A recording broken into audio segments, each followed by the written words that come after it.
So you're grading papers until 10 p.m.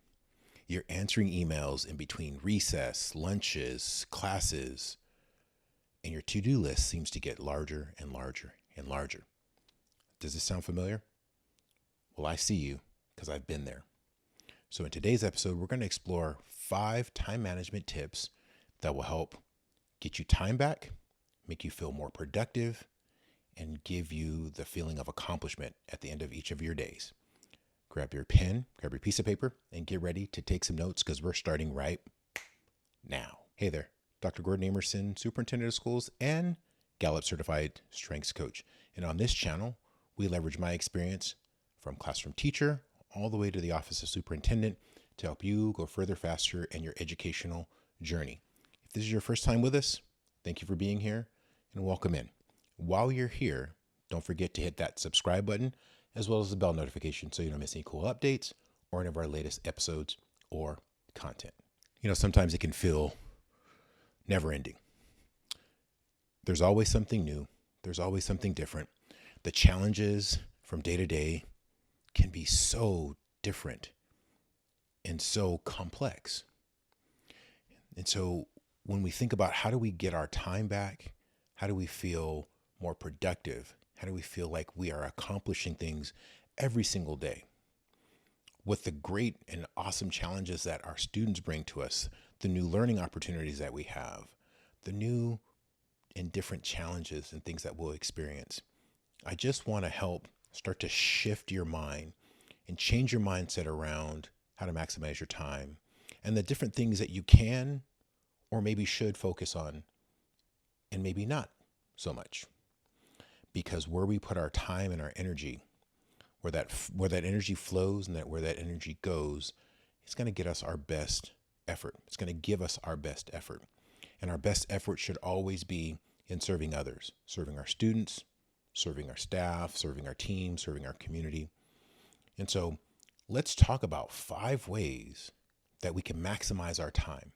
5 ways that we might be able to shift our perspective a little bit around what is important and what we should focus our time, energy, and attention on. So without further ado, let's get started with tactic number 1. All right, tactic number 1. I call it the 3 big wins rule. So if you ask yourself the following question, if I only got 3 things done today, what would make me feel much more successful? So rather than thinking about an unending list of to-dos, an unending to-do list where you're focused on just checking boxes for the sake of checking boxes, what are the most important, the most critical things that you could spend some time looking at that to-do list? Because if you meticulously build that to-do list, there are things on there that you could prioritize as the most meaningful, the most impactful, the highest level of priority. What would change your feeling about your progress today? And you want to focus on what are those 3 things that emerge. So it's not about your entire to-do list, but what are the 3 things on that list that would feel like the biggest wins if you start to prioritize that? Because the to-do list is always going to be there. But if you're always prioritizing what are the most important 3 things that are going to make you feel like you're getting wins and make you feel like you're getting progress, then that is going to make you feel successful and you're going to feel like you're getting traction. So think about prioritizing that list and focusing on the 3 big wins that you could get every single day. Because I want you to feel successful. And the best way for us to feel successful is to tackle things that mean something to us, that give us fulfillment, but also make us feel like we can be successful. And that is tactic number 1. All right. So tactic 2 is a great one. And I don't want to create controversy. And I can't speak for what the culture or the climate is in your organization. But I hope it's something like this. I want you to think about grading, because tactic 2 is what I call, and many people call, the 80-20 grading rule. Now listen, not everything needs to be graded. Not everything needs extensive, detailed feedback. Not everything. There are core assignments, there are core assessments that you should go deep on, and you should deeply analyze those, read them, review them, give meticulous feedback. But other things, you want to elicit other folks to help you get the assessment done, get the grading done, get the review of the material done. Enlist your class, enlist rubrics, enlist technology, utilize AI, use any means necessary to be able to get the grading done. But what you spend your time, effort, and energy on is only going deeply on the things that need to be assessed only by you, and not everything falls into that category.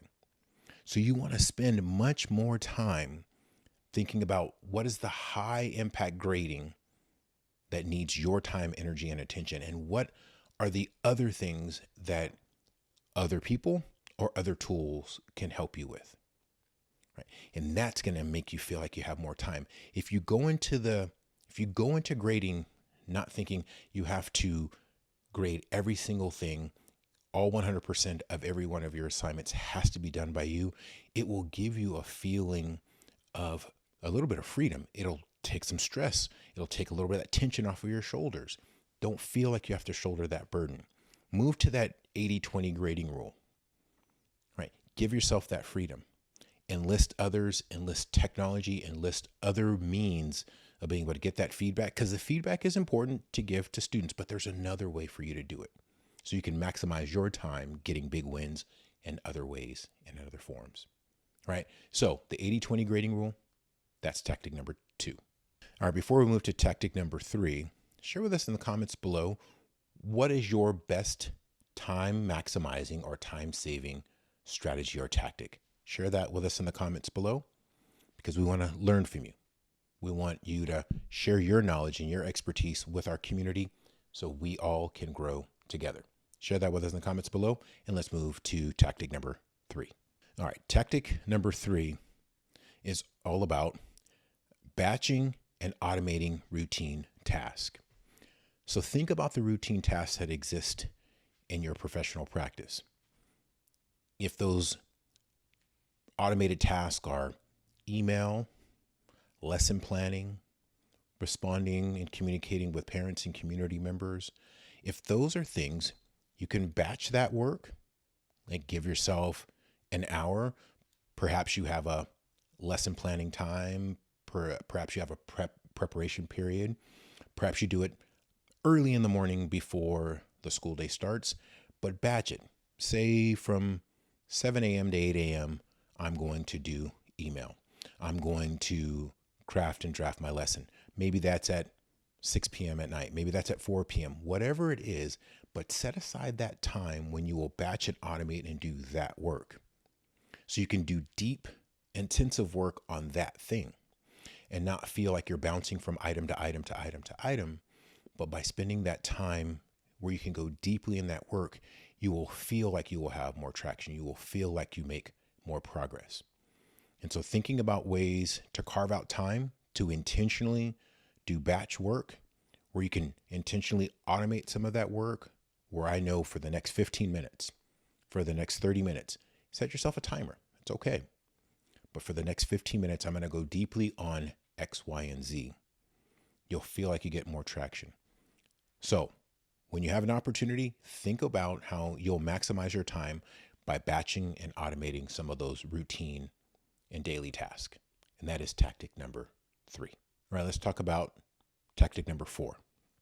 So tactic number 4 is to set boundaries with a shutdown ritual. Let me start with a truism again. Let me start with a principle. Your to-do list will never be done. And that's okay. Come to grips with it. Get comfortable with it. Because you deserve rest too. So you have to have for yourself a shutdown ritual. I don't know what time that is. Maybe that's 5 p.m. Maybe at 5 p.m., you shut the laptop, you shut down the computer, you pack up your things, you turn off the lights to your classroom, you turn off the lights to your office, and you get in your car and you go home because you're transitioning through that shutdown ritual from business to personal, from business to family.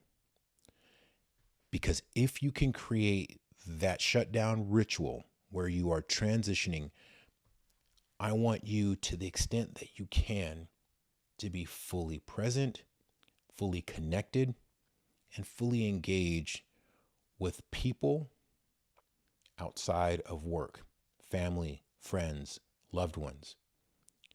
Because the more that we can do that, the more that we can fill that bucket, the more we bring to the job the next day, the more that we bring to the professional work that we have.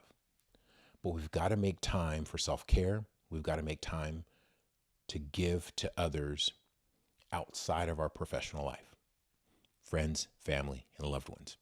So create that shutdown ritual. Again, maybe that's 3 p.m. for you. Maybe it's 4 p.m. Maybe it's 6 p.m. Hopefully not much later than that. But what is that routine where you shut everything down, you turn off the switch of professional life, and you turn on the switch to personal and family life? Because that's going to give you that long-term vitality, that long-term ability to sustain and do great work. And giving yourself that time back is going to maximize your productivity, maximize your efficiency while you are in the mode of work, right? So create that shutdown ritual, and that's tactic number 4. All right, so before we go to tactic number 5, go to the pinned comments below, because in the pinned comment below, I have a free gift for you. A tool, resources that will help you on your professional journey as you grow, as you develop, as you build your skills, your knowledge, and your capacity. So go to that pinned comment below and click on that link and take and accept that free gift. It'll give you those tips, those resources, and those mindsets for how you can go further, faster in your journey. All right. So with that, let's move to tactic number 5. All right. Tactic number 5 is to use the power hour strategy. This is one of my favorites. And if you can find a way to do this, it will give you so much energy. Find yourself an hour, 1 hour per week. And if you can find more than one, that's great. But if you can make sure you get at least 1 hour a week, and during that 1 hour of uninterrupted, focused time, your job is to work on something that is non-urgent, but highly proactive and highly engaging to you and your professional growth and practice. Maybe you want to explore new instructional strategies. Maybe you want to make sure you go through a learning course. Maybe you want to start to write on the next big project that you're interested in delving into. But that hour of power, that 1 hour of focused work, is invigorating because it is what you want to focus your time and your attention. In the hour, 60 minutes, with your head down, focus on that one thing. No email, no phone calls, no interruptions. So you have to find a time when this is going to make most sense. Is it super early in the morning where you get that 1 hour? Is it super late at night when you get that 1 hour? Is it on a Sunday afternoon where you can carve out and have that quiet time? I engaged in the hour of power when I was doing my doctoral work, and I would do it super early in the morning, right? So about 3:45 to 4:45, 4:45 to 5:45, but I would have that solid hour where I was reading journals, where I was writing, where I was analyzing data, but I was focused on a task for that 60-minute period. And it's what helped propel me to complete the dissertation and the doctoral degree. So find that hour of power, find what that is for you, and then really think about what focused traction you can get as a result of having carved out that time.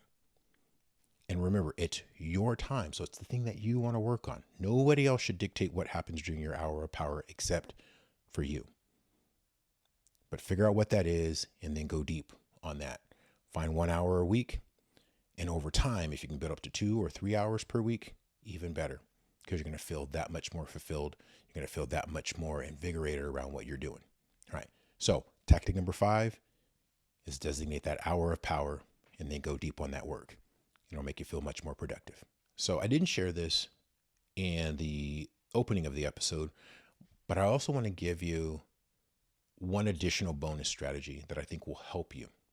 And so the bonus strategy for today and in this episode is the weekly reflection win.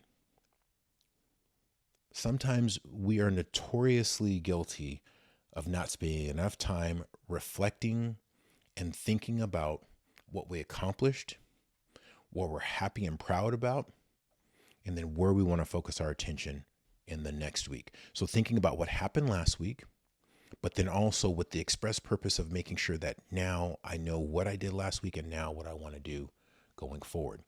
Taking the time to reflect, using a journal, using Post-its or sticky notes, something that visually reminds us of what we've done well, what we've accomplished, what we should be proud of. That's really important. So we find a way at the end of the week, before the next week starts, but we find, and it doesn't take any more than 5 minutes, call it 5 to 7 minutes. Take stock, think through, jot the things down, keep track, but be reflective, be critical, ask yourself hard questions. Ask yourself how you can be that much more successful. All right, so there you have it. 5 tactics to help you maximize your time, feel more productive, get more traction during your day, get more traction on a weekly basis, and make you feel much more successful while engaged in your professional practices. And so, again, share with us in the comments below. What types of tactics or what types of strategies are you going to use moving forward that will help you maximize your week and maximize your productivity and get time back? Get time back where you feel that you're being successful. Share that with us in the comments below. And as we move forward, we want to continue to grow and build and help you. And if you're getting value out of this episode, I'm glad that you see the value and it's providing some tips and some strategies to you. And if you want more information, you can check out this next episode as well. That will give you more tips on leadership development and growth and building your skills and your knowledge and your capacity. Right. We want to continue to build your skills, and we're continuing to build this community of learners, this community of educators, this community of people who want to serve people better and people in a much more productive way. And so if you've gotten value through the episode thus far, give us a like, share it with a friend, share it with 10 friends, and don't forget to subscribe to the channel while you're here as well. And until we see you on our next episode, as we always say, take care of yourself, take care of each other, and be well, everyone. Thanks so much.